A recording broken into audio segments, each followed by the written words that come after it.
Hello, and welcome to the Phantom 4 RTK tutorials.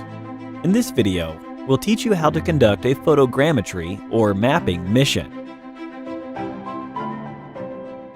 Before you get started, make sure you are connected to the RTK2 mobile station or a network RTK service.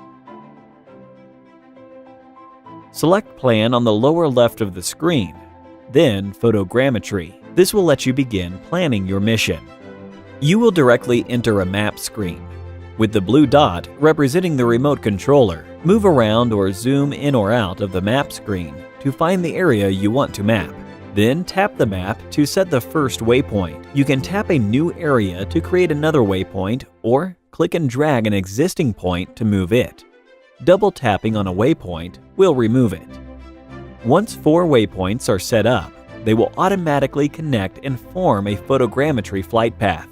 You can manipulate each of the waypoints to change the flight path shape and area. After you have determined the mapping area, you can use the menu on the right side of the screen to adjust mission parameters.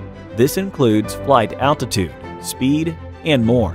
As you adjust the height, the app will dynamically calculate your mission's GSD. Click on Advanced Settings to adjust the overlap ratio, both horizontal and vertical, or the margin to suit your needs. Save your advanced settings, and then enter the camera settings, where you can adjust your photo's aspect ratio, white balance, and more. For the gimbal angle settings, -90 degrees is the default and will let you create ortho images. Additionally, to ensure your map has optimized precision, we suggest you disable distortion correction. Save your camera settings and make sure all other settings are set correctly. After that, hit Save and name your mission. Once you are ready to start your mission, tap Invoke. Read through the notifications carefully, then hit OK. Once you slide to execute, your Phantom 4 RTK will begin its mission. During flight, make sure the flat side of the antennas are always facing the aircraft for optimum connectivity. In situations where the battery is close to completion before the mission is completed, you can manually end the mission.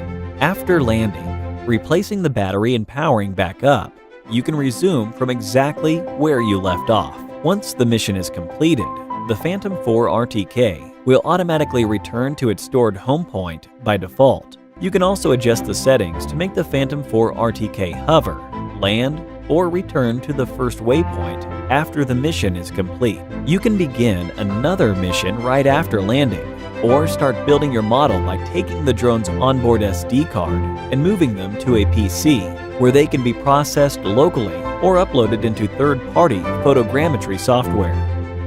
The map built with your drone data is just the start. Once the mission has been invoked, you can find it anytime in the main settings menu and repeat the mission for comparable weekly or monthly drone maps. Thank you for watching. Stay tuned for more Phantom 4 RTK tutorials.